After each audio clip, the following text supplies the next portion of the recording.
3 abandoned buildings will soon be demolished for Bemidji's rail corridor project. One of those buildings in particular has been the source of some controversy, as many officials have deemed it a safety hazard, while the homeless in the area use the building as an unrestricted shelter. After hearing comments from concerned community members about the demolition of that building, Bemidji Fire Chief Justin Sherwood invited our reporter Matthew Freeman to tour the building in question to show the dangers inside. After many years of responding to fire calls to a particular building in the rail corridor district of Bemidji, Fire Chief Justin Sherwood brought his concerns to city officials, stating the building needed to be condemned and demolished as it was no longer safe for occupancy. Hello, fire department. Fire department, just doing a walkthrough.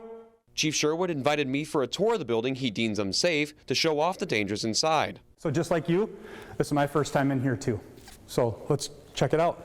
Only a few steps into the building, and we are already walking on broken glass and seeing tons of garbage piled into the corners of every room, which Sherwood believes is not just a fire hazard, but a health concern. We can just even see it in the beam of my light, the products in the air. This is not a safe place with mold, mildew, water.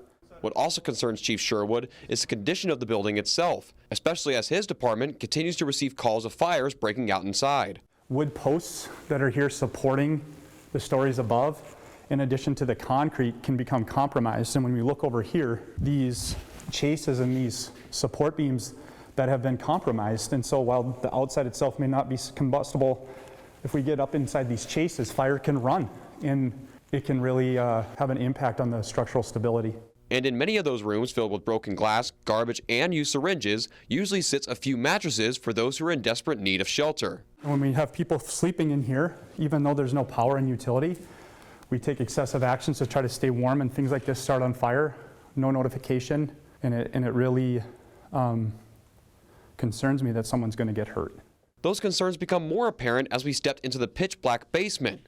Without Sherwood's flashlight, we wouldn't have been able to see the glass and fallen debris scattered all over the floor, nor the signs of collapse. Cork floor, I imagine, was for some insulation.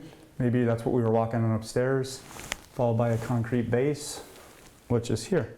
As we wrapped up the tour and stepped out of the building, Chief Sherwood and I reflected on what we saw and discussed the dangers his fire crews face when answering emergency calls to the building. You know, when I look at this, I look at a severely damaged building that has the potential to be catastrophic, not only for community members, but for firefighters, law enforcement officers, and EMS personnel.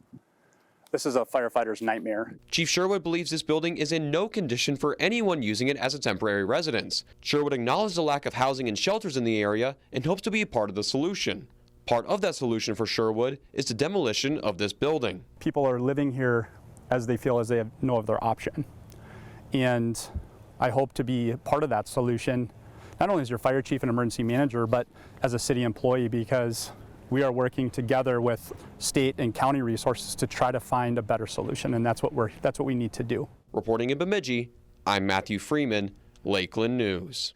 Before demolition is set to take place, we'll have a story on the history of those buildings and how one of them played a major role during the formative years of the city of Bemidji.